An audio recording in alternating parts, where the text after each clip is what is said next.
I'm Tim on the Store Tasker side. And so I don't know if you're familiar with Store Tasker, but we are our talent marketplace for ecom. And so we have lots of great freelancers in our network. Actually, that's how I know Alex. She's been recruiting some folks via the Store Tasker network. So developers, designers, marketers, we have those on a freelance basis. Yeah, maybe Shin, you can give a quick intro, and then Alex, we can do an intro as well. Yeah. I'm Shin. I run the Limited Supply Slack community. We are a community of around 5,500 DTC founders, operators, agencies, and we've been super into doing events, intimate events, where we can just have conversations, like raw conversations with marketing managers, with agency founders, with SaaS founders, just for everyone to democratize this idea of DTC and make sure that everyone gets a chance to experience it and just know about it firsthand. And that's what we're doing this awesome webinar. We'll also do a recording. We'll send the recording. And yeah, I'm super excited for this. Awesome. And Alex? Yeah, I mean, I'll give my reintro. I'm Alex Rains. I'm the director of marketing at Primal Pastures. Got my start really accidentally in this industry. I was a nutritionist and a CrossFit coach for 10 years in my former life. And in my nutrition practice, found that my clients were having a really hard time finding the foods that I was asking them to eat. And so from there, co-founded a bone broth company with my family called Bonafide Provisions, grew that brand with them for, gosh, almost 7 years, and left to have my daughter, took some time off. And then I just have just such a passion for better for you food and beverage. And so I've always played in this space, whether it's snack bars. More recently, I was the senior brand manager at Ohm Mushrooms, which is a mushroom supplement company based in San Diego. And I've been a customer of Primal Pastures for years. And so we've kept in touch, and the timing was just right. About 6 months ago, they reached out and asked if I was interested in coming on board. And I was like, yes, absolutely. And so here I am now. I'm about a month into my role there and just really excited about what is coming up this year. That's awesome. Thanks so much for sharing. Yeah. I'd love to start with understanding the role a little bit more.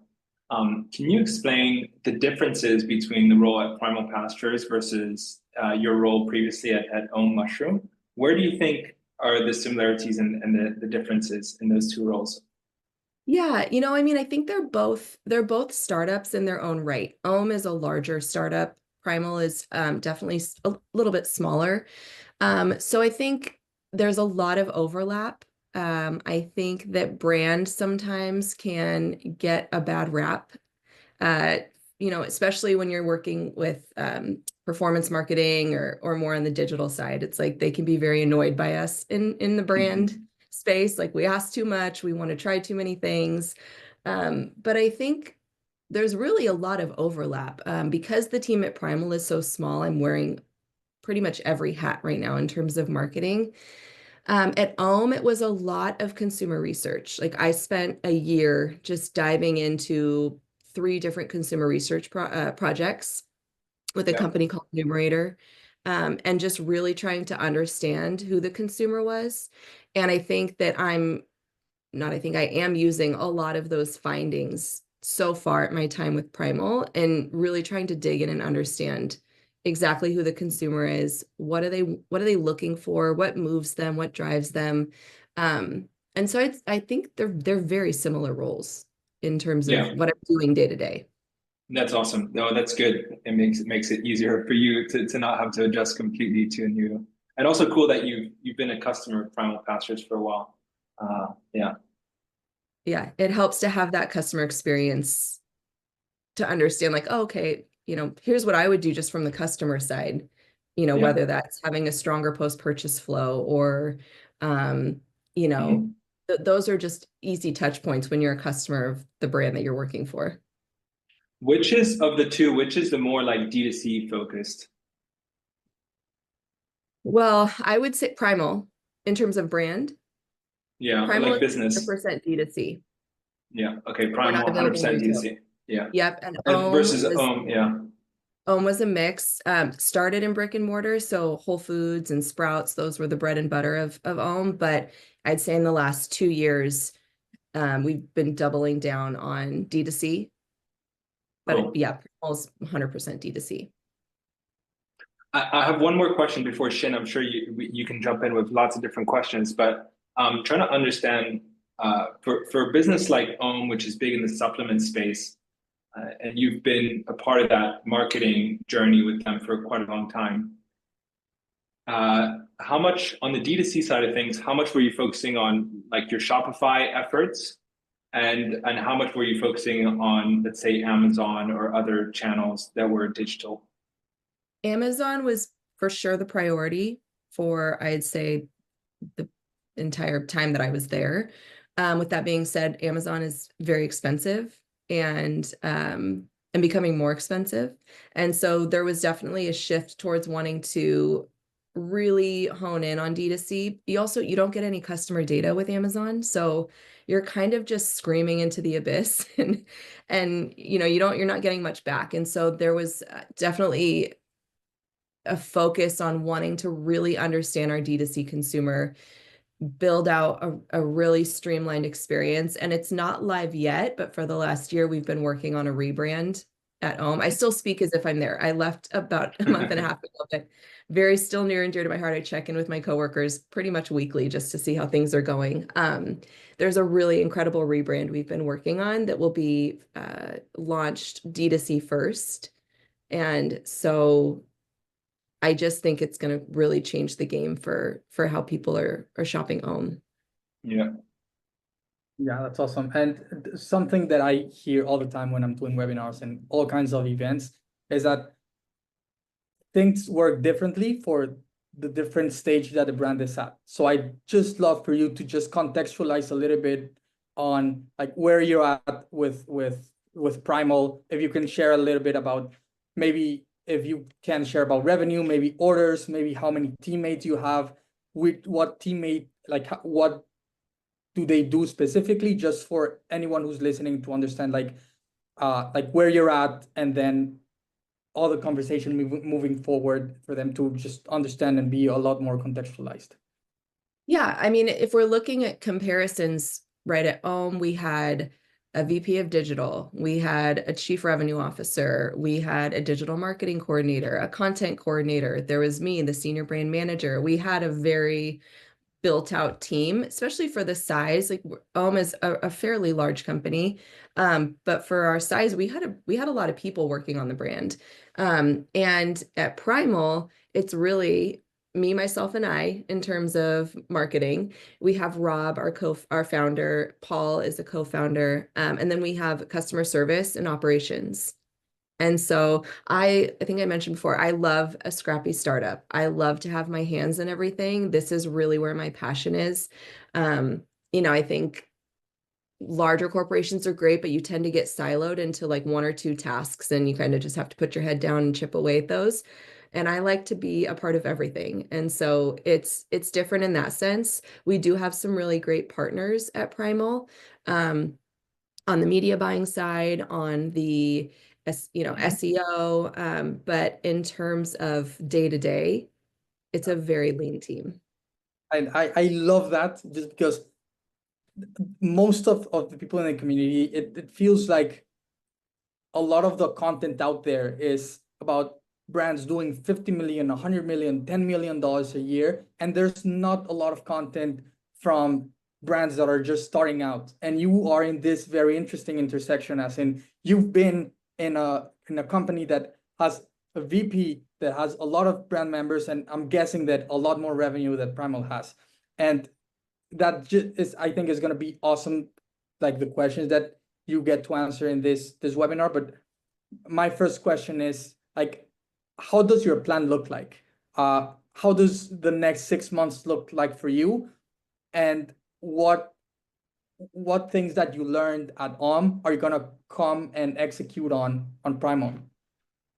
Yeah, I think, well, for Primal, the next 6 months, I would say, well, the first step is when I got in, I put together a marketing and operations calendar, an integrated marketing calendar that has a top level view of what's going on with everyone. So I have operations telling me we're getting this product in on this date, and I work backwards from that so that really just getting everyone organized. I think sometimes, especially in startups, we can live here and we're not putting pen to paper. And I think putting pen to paper or putting hand to keyboard, however you want to do it, it just helps ground everyone. When you're trying to get everyone aligned in a specific direction, everyone needs to know what's going on. And so that's been my first task at Primal is like, okay, we need to build out just some foundational structural things. Like, let's get an integrated marketing calendar. Let's understand, let's have a KPI tracker for spend, and even using platforms like Motion to understand like creative and how they're working. And so it doesn't feel so much like we're just throwing spaghetti at a wall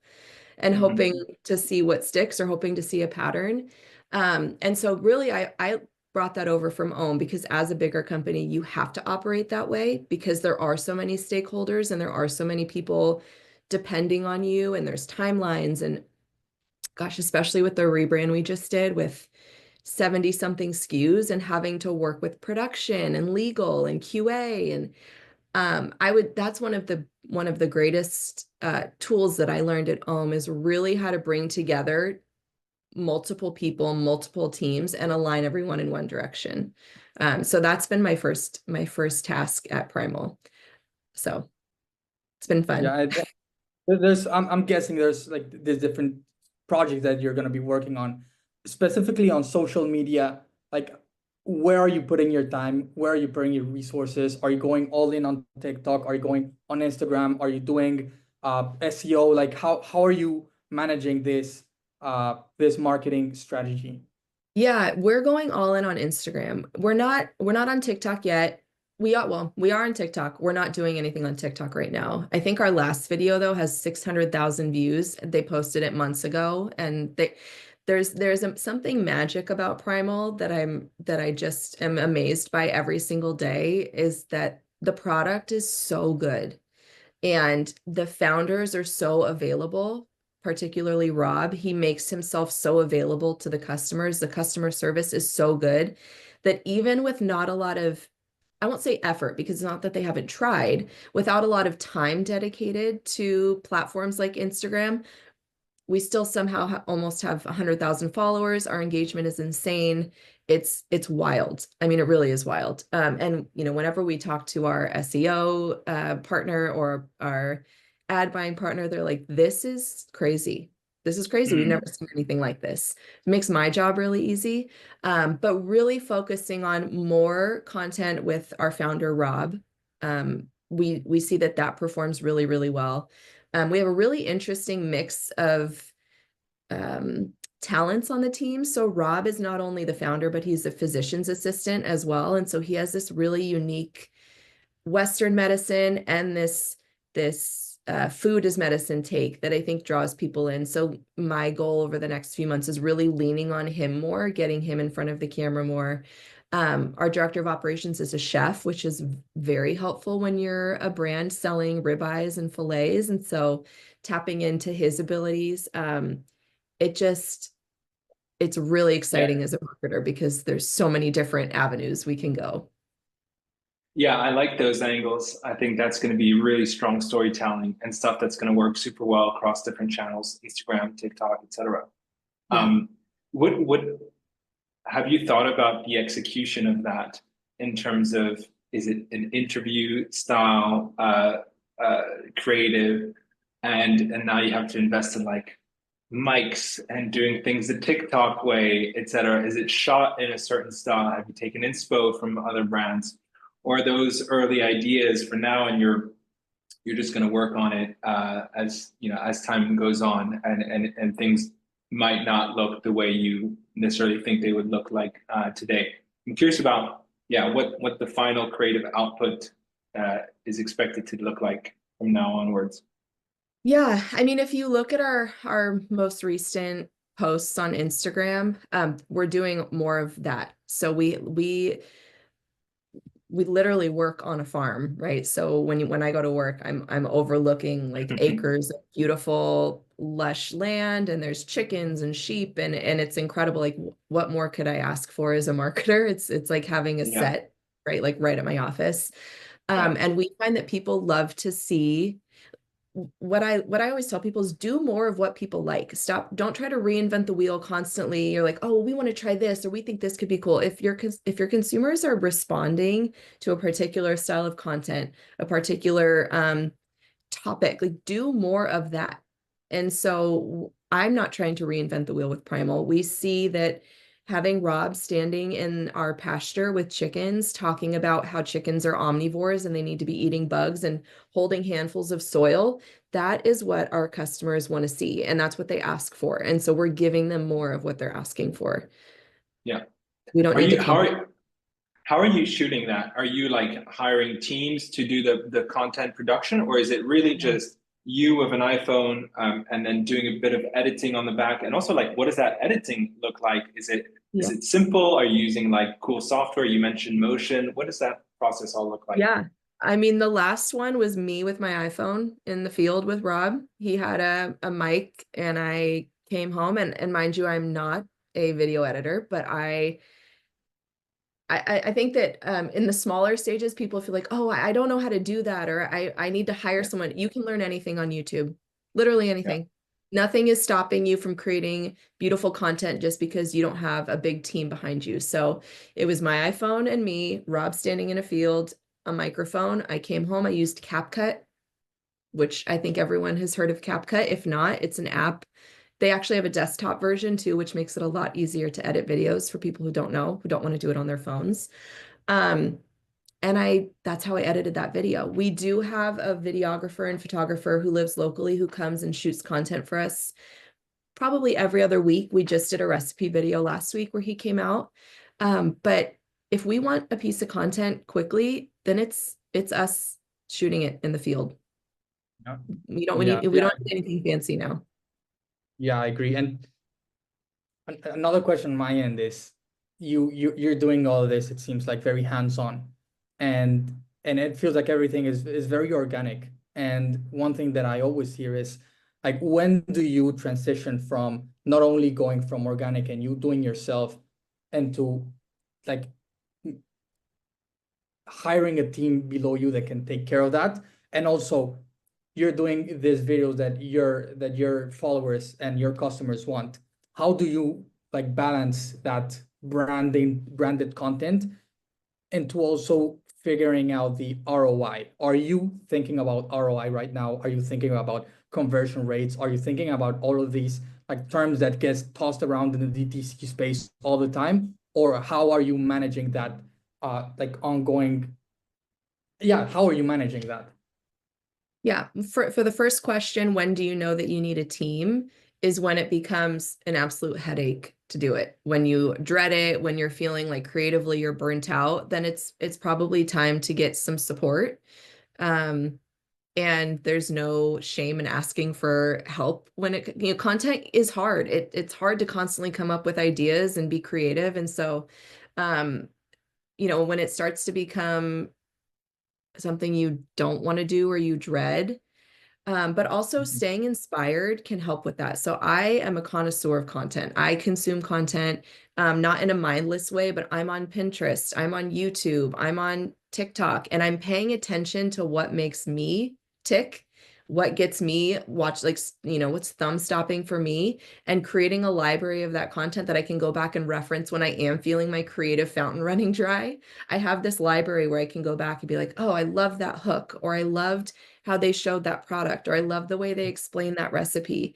And so keeping ideas coming in to keep you from burning out. But I mean, yeah, there's going to be a point where I'm going to be so busy, I'm not going to be able to go film Rob in a field. And then, yeah, in that case, you do find a local videographer, or, there's so many options. You don't need to spend a ton of money anymore to do content. Everyone can be a content creator. And then the second, what was the second question, Shin? There's all of these terms tossed around and conversion rate and just maybe having a landing page and like an ROI specifically. Are you thinking about ROI right now? When are you going to think about ROI, and just what's your perspective on that when you're in this stage right now with Primal?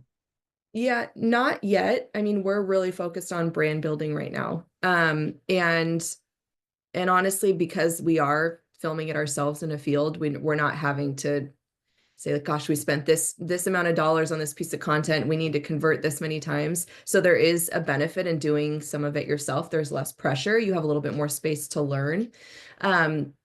And right now it's just all about brand building and telling the story and learning. Like I said, when we see that a piece of content is performing, whether that's on the ad side or the organic side, doing more of that.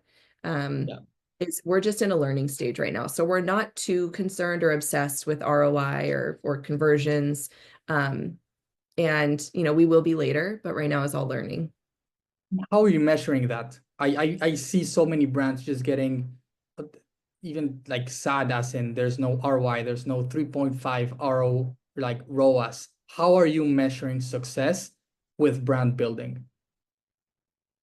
I mean, we're looking at engagement, we're looking at average time on site, we're looking at click-through rate, we're looking at link clicks in our profiles. That's how we're paying attention right now. We're looking at on Instagram Insights, just the basic stuff. You don't need a ton of reporting platforms, just paying attention to, are more people seeing our content? Are more people who don't follow us seeing our content? Are they engaging with it? Are they saving it? Are they sharing it? Really, I'm looking for saves and shares. Those are my two that I like to pay attention to. And that's how I'm paying attention and learning. That's awesome. And I'd love to do this cool exercise. In the community, there are so many brands that are doing sub 1 million ARR, and there's so many vendors everywhere. Just they're telling you, oh, you need to do a landing page, or you need to run ads, or you need to go to TikTok shop, or you need to do email. Like you need to do so many that stuff, and it becomes super overwhelming for brands. I want to do the exercise in. Let's give you a $10,000 budget, and you can spend it however you want. How would you spend it? $10,000 budget for a brand just starting out? Yeah. I'd invest in a good website, optimized, have someone, I mean, there's companies now like Audit, who you can submit your homepage and they'll give you for a relatively inexpensive price what they would do, optimize this, change this color, move this up. $10,000. Let me think. It depends on the product, but I would say spending time optimizing your website, having a couple, if it's like a beauty product, like you do need content, right? You need beauty shots of the product. If it's food and beverage, it helps to have some recipe content. So investing in some core pieces of content, in terms of, this is my brand manager speaking now, but having some sense of direction and who you are as a brand, whether that's brand guidelines, working with a freelance creator to understand consistency and typography and colors so that you can create a consistent experience for your consumer in the beginning. I think that's a really good foundation that needs to be laid. People need to trust something. And so the way that you show up somewhere, you should be showing up everywhere. So having some kind of brand direction, I think is helpful. Again, you can do that really for an affordable price these days. You don't need a $100,000 agency to do that.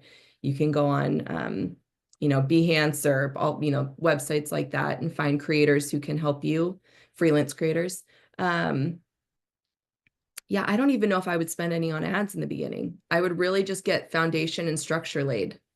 Yeah, I think for 10K, I love that answer, because I mean, even if you got some return on your ad spend for your 10K, and that's it, you have no money. It's like, it's not a very long-term play. So I really like that answer. Shin, if I could just jump in with one last question from my side, of course, feel free to jump in after with any questions on your end, and then would love to open it up to Parth, in case you have questions, Parth, and you can introduce yourself and share some thoughts, and same to you, Charlie. But my last question for you, Alex, is around SEO, because you did mention that a few times, and you're working with an SEO agency. Do you have any insights on how that's going so far? I ask because investing in organic search for D2C brands is usually an afterthought, and but it's also a very long-term sustainable growth engine. And for somebody like Primal Pastures, I could see how that is a great use of time and energy. But I don't know the ins and outs. Like, what are they doing, and how's it all going? Where's their focus, etc. You have the insight on that. What can you give us more details on that relationship with the agency? Yeah, so we've been working with them maybe for about 6 months. I'd have to confirm. So it's still a relatively new relationship, but it's, I would say, probably the most successful focus that we have right now. We're being hyper focused on the keywords that we want to go after, and our partner is so talented in the space, and so I don't want to take credit for the work that they're doing, because I'm a month in, and I really, when I came on, I was like, what you're doing is working, and I'm not trying to change it. So I'm not going to come in and micromanage you, but they are really focusing on, we have our 5 keywords that we said, these are the things that we think our customer is searching for. And they reviewed it, came back, yes, we agree on this one. Here's why we wouldn't do this one. Here's why we think this one's better. So it's really been a conversation with them. A lot of building backlinks. They do a lot of, there's a Tumblr that they have that they're putting content on, so that there's this 360. It's not just our website and the content on our website. It's like building all of these links to drive back to the website to build trust, so that someone, when they are looking up Primal Pastures, there's different areas and sites for them to look at. I want to say they just sent us our report, and I'd have to check it, but I think we're like number 2 for organic meat delivered on Google, which is insane. I mean, we're beating some of the largest D2C brands. I can't take credit for that. When we talk about refreshing the website, I'm like, tell me what not to change so I don't mess up what you're doing. But yeah, it's being focused on the core keywords that we're targeting, and then being flexible, like, because this is a product that goes out of inventory a lot. It's a lot different than something where we do a 10,000 production run. That's what we have. Like, farming is different, and sometimes the product doesn't come through. So being flexible, and if we have a campaign that is working but we're out of stock, having that conversation of like, do we pause this? Do we shift these funds to a different keyword? And just always being willing to be nimble and change and learn and listen. So I let the experts do their job. I don't micromanage them. When they need me, I answer and give them my feedback, but otherwise I let them work. Awesome. And also, question on my end, I'm sure I'll get more once Parth takes the mic. I see, and all of my questions are based on like all of the conversations that I have from the community, and I'm more focused on smaller and brands that are just starting out. And my question is, let's say, for instance, that you're starting out your brand and you have your product. You did R&D, you went through production, you have your product. What are some ways that people can get their product in front of the right people to get those first customers? Yeah, this was something that we're constantly talking about. Like, mushroom gummies, for example. It's hard to sell someone on a mushroom gummy, like, to pay $49 for a bottle. They're not sure how it's going to taste. They're not sure if they're going to like it. So finding opportunities to sample was really, really important for us at Ohm. So, you can find events who there is no buy-in fee to participate, but they'll let you participate if you donate product or if you sample. Finding consumer-facing events, whether that's showing up to your local marathon and sampling people. I think people don't give enough credit to live sampling, which is hard for D2C brands, but it's an important part of like an omni-channel strategy. Is you gotta like get out in real life too. You can't just live on a screen. And so you know, there's so many opportunities now to sponsor product. You know, we did at Ohm, we did the Poosh pop-up with Erewhon at Coachella. That was one of our big events that we did last year. We were just launching our mushroom gummies. They weren't really in stores yet. They weren't even in Erewhon yet, actually. And we thought, how can we get a ton of product in front of people quickly? And it's going to cost us the price of product, but it's kind of a no-brainer. That's exactly our core consumer. They'll be able to taste it, hold it, see it, feel it. So I would say hang out where your customers are hanging out. If it's Reddit, join a sub-thread or subreddit. If it's Facebook, join a Facebook group with people who are aligned with who your core consumer is. Listen, ask questions, offer samples. I think that it doesn't have to be this grand, big thing. Like, you can be very scrappy in how you get in front of people. Yeah, and Slack just one last. That's Yeah. another one. Get in front of a Slack community. Offer product to people in the Slack community for feedback. Like, hey, can I send you this? Give me your thoughts. Let me know what you think about the customer journey. You know, I think those are good ways. Yeah, and just one last question, just following up on that. And this might be no right or wrong answer, but what's a realistic expectation a brand should expect? Yeah, when just starting out and doing and trying to get in front of people, like what are those things that are gonna suck that they're not aware of yet? 1 second, my dog just pushed my door open. Sorry, my dog is trying to get into my office.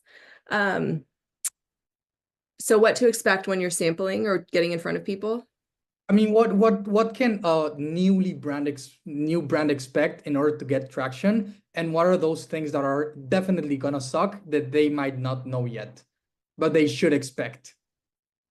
I mean, just be prepared for negative feedback. I think sometimes people, like founders, can be so emotionally invested. They think their product is the greatest thing on earth. And when they get negative feedback, it almost crushes them. And then they second guess what they're doing. They're like, oh gosh, maybe this isn't right. No, take the feedback, reiterate, make it better.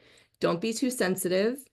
You're going to get your feelings hurt. Consumers can be ruthless, but they're honest. And so take what they're saying, and learn from it. I would say, especially as a founder, that's more of like my previous founder speaking. Don't be too emotionally involved in or emotionally tied to the feedback you're getting. Be able to step back and look at it like, this is actually helpful information. This is going to help me improve my brand, improve my product. Be willing to listen, listen to your consumer. My previous mentor at Ohm was the CEO of Traditional Medicinals for 30 years, which is the second largest tea company in the country. His name's Blair. And he said something to me once that I repeat probably weekly to myself, is that brands know everything about their product. They know what makes it better. They know why someone should buy it. They know everything, but they know nothing about the people buying their product. As an early stage founder, or if you're just, in an early startup, pay attention to who is buying your product. Pay attention to what they're saying. Be proactive in listening. Ask questions. I think that is one of the greatest pieces of advice I've ever received in my career as a brand marketer, is like, it's not actually about how much you know about your product. What do you know about the person buying your product? So I don't know if that answers your question, but that would be my advice. I think that was the perfect answer. And that's what I always see brands just, they want to get straight into creating this super optimized landing page and just running so many ads and let's go and do TikTok shop. And they lack this idea of just building a solid base. And that base, I think, is exactly that: understanding your customers, where they are, why they want to buy your product. And I'd also add just like looking for that negative feedback, not only just like expecting it and just being cool with it. It's also like asking them looking for negative feedback. And I think that's super powerful. I've seen it. Nick does that a lot. And I just think it's super important to get the other side of the coin. For sure. I love how Nick always talks about creating an empathetic customer journey.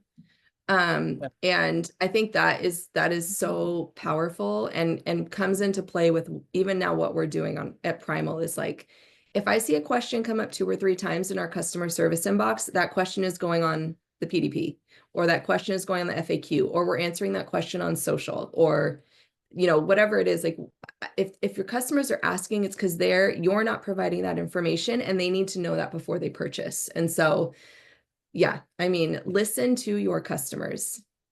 Yeah, Be and humble yes, and learn from them.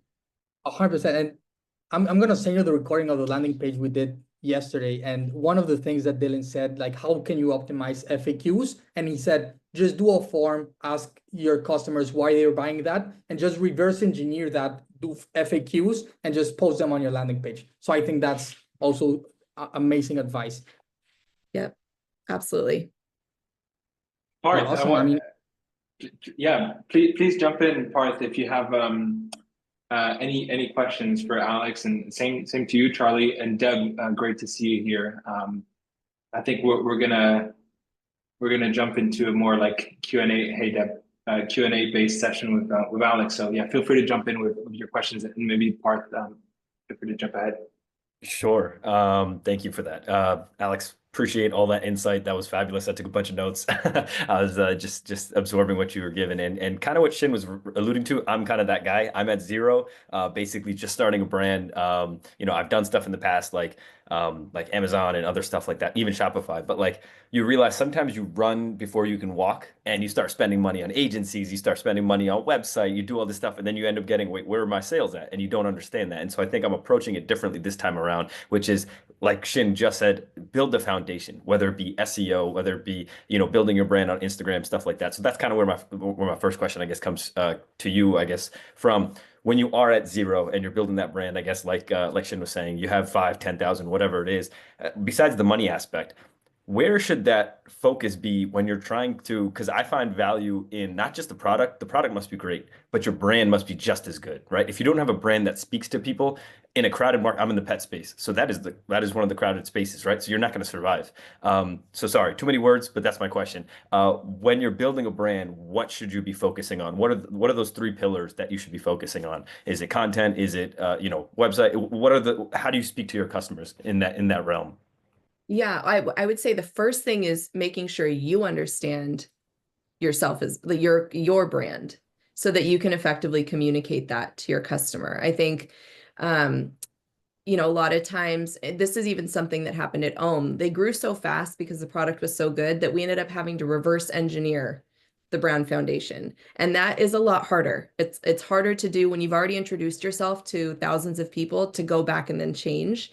I mean, brands do it all the time. Some do really well and some fail. I think we can all think of like brand refreshes that some hit great, and then some are like, oh gosh, that was not good. So I would really spend the early days getting your, you know, this is more like the senior brand manager, again, the creative side, but your brand essence, your brand tone, how do you speak to people? What are you making them feel? How are you saying it? When are you saying it? So that you can be consistent for that customer. And you're not trying to test as you're always going to test as you grow, but you're not trying to test who you are as a brand as you grow, because that leads to inconsistency. And then consumers don't trust you because you look different 3 months ago, and now you're saying something different now.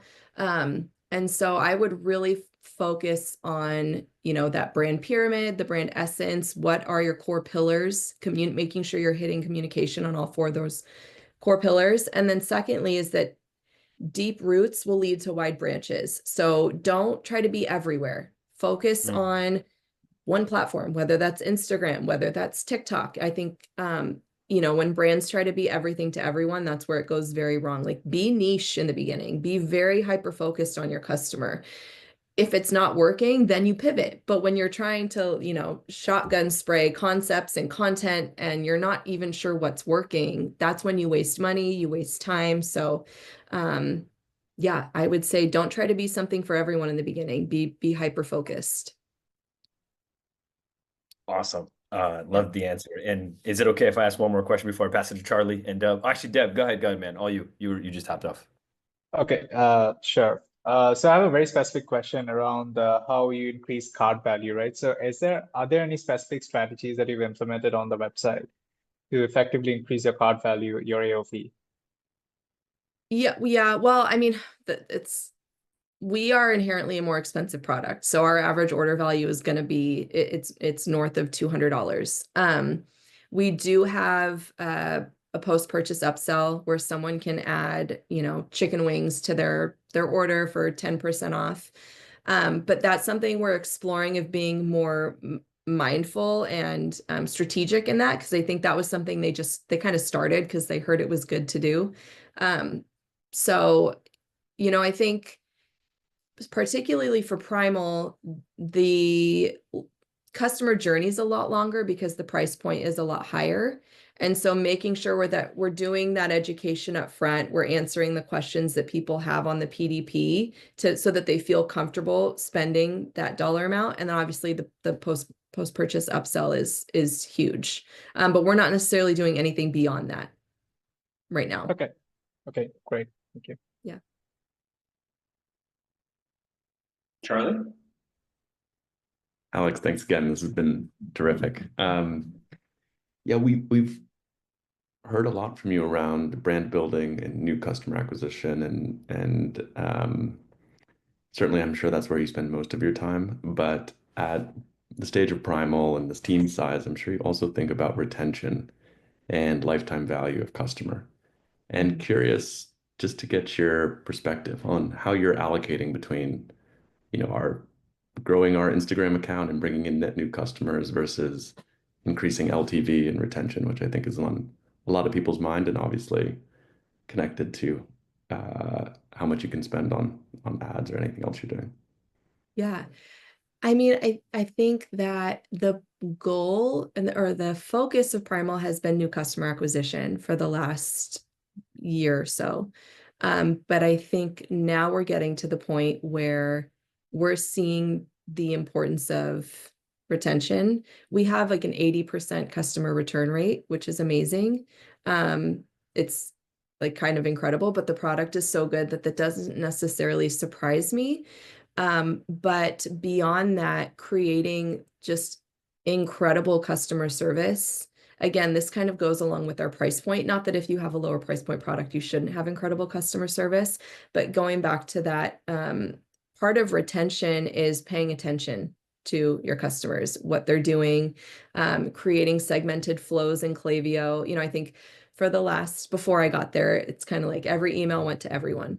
And so really I've been focusing on, hey, we need to be customizing the communications that our customers are receiving. So if we know that someone only buys chicken, we're not going to send them emails about steak. That doesn't make sense.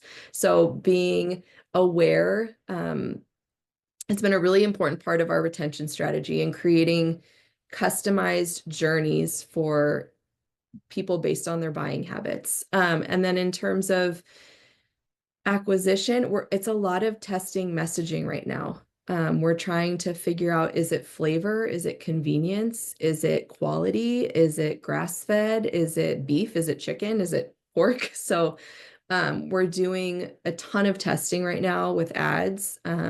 And our partner is pushing us to just keep testing and iterating. And when we find something that works, then we create 3 more versions of that. And then we figure out exactly what's working. Is it the photo? Is it the text? Is it how the text is laid out? So I feel like I went off on a tangent there, but retention has been definitely a focus of mine. I think it's often ignored for the fancier, shinier conversion and first-time customer and acquisition, but the people who are buying your product, I think I've said this a million times now, like listen to them, pay attention to them. They are going to be your strongest brand ambassadors. Let them educate for you. Let them bring in new customers for you. I think of brands who do like really incredible customer service or have a really beautiful buying process. I think of like Our Place, for example. They're the D2C cookware brand. Their process and their customer journey is so well thought out and curated and aesthetic that when someone gets an Our Place box, the first thing they're doing is recording themselves unboxing it and putting it on Instagram, even if they're not creators. Like, you just see normal people sharing this product because the email flows were customized to them. The unboxing experience was so lovely. The targeting of content to them was right what they were looking for. That creates that customer who then goes out and tells 10 people about your product. And so I think there's something in that that is really special, and you want to tap into that. Parth, I think you had one final question, so maybe we could jump in with your last question here, and then we'll let Alex go, because it's already been almost an hour. So yeah, Parth, over to you. I appreciate that. I hope this kind of helps other people as well with this question. It's also kind of like in that preliminary stage mindset. I think the biggest thing that people, and I think Alex, you mentioned this when you're doing marketing, you can't spray shotgun. You have to really focus on who that customer is, and just really in the beginning, like, focus on that. So my question is how? Like, how do you find that customer that you need to reach out to? Do you have to go through ads, or can you create an organic way of figuring out, hey, who are my ideal customers? Well, I think you probably have a sense of you probably have a sense of who your ideal customer is, right? And so test against that, and you might find out that that's actually not your ideal customer. That's something we did discover at Ohm, is like who we thought we were talking to and what we thought we were saying was not actually who we were talking to and what we should be saying. And so I think test against your own concept, your own ideas. And I think I said this before, but hang out where you think your customers hang out. So again, if it's, I don't know, you said the animal products or dog products is where you are. So is there a Reddit thread that you can join, or is it subreddit? Is that what they're called? Okay. I'm on there all the time. I don't even know what it's called. A subreddit where you can pay attention to what people are asking, like, do they have one dog? Do they have 3 dogs? And you can learn some things from ads. Ask your current customers, even if you only have 15 customers, ask them, hey, I'll send you a free product if you can take this 10 question quiz. There's even opportunity now with brands like SurveyMonkey for relatively inexpensive market research. I think it's like $1 per response or something. Understanding before you're doing that, are you doing qualitative or quantitative? I see people try to do everything in one, and then they end up not really getting what they need. So qualitative is quality answers. Quantitative is how much. It's more statistical. It's more data. So getting clear on what you're trying to understand. But yeah, my first couple months at Ohm, when we were still a pretty small team, we did a SurveyMonkey market research project. It probably cost us less than $1,000. We were able to, and you can even do it smaller than that. We went a little bit larger, but we were able to test what we thought we should be saying, and the products that we thought we should be putting in front of people, and actually ask consumers in our demographic. And then that really blew our minds, because we were like, oh, wait, we've actually got this all wrong. And so that really pivoted what we were doing and our messaging and our strategies. So I think there's a couple different ways to do it. I'm a big fan of research. You have to understand your consumer. So if you can spend the $500 to $1,000 to do, something like that on SurveyMonkey, I would absolutely do it. Yeah, I love that. And that lines up with that feedback that you got, or the insights that you got from your ex-colleague of the CEO of Ohm, which you shared earlier. Yep. Alex, thank you so much for your time, and thanks for sharing all these insights. And also Shin, shout out to you, man. Thank you so much for organizing this alongside us. Like, it's been really fun. So yeah, Shin, I don't know if you want to jump in, but appreciate you. Yeah, just thank you, Alex. I'm sure I'm gonna push this so much, and I know who I'm gonna push this to, because there's so many brands that are stuck in this phase. They're not optimizing the way that you are doing it, which is awesome. And yeah, I think the answers you gave were spot on to what I think and what I had in my mind that brands in this stage had to know. And so I'm super grateful. I even had so many ideas on like all of the content we can do based on only this call. So yeah, just thank you so much. This is gonna be super helpful for brands in the community. And yeah, nothing more than that. Thank you everyone who joined. I had an awesome time. I'm so inspired. I want to do a DTC brand now. Seriously. And yeah, just thank you so much for your time. Yeah, thank you guys. This has been great. If anyone has any other questions, you can find me on LinkedIn, just Alexandra Rains, or in the limited supply community. I'm always there and checking DMs. So yeah, this was awesome. Love spending time with you guys. Awesome. All right, later guys. I'm going to close this out. Peace. Thanks, See ya. Alex. Bye.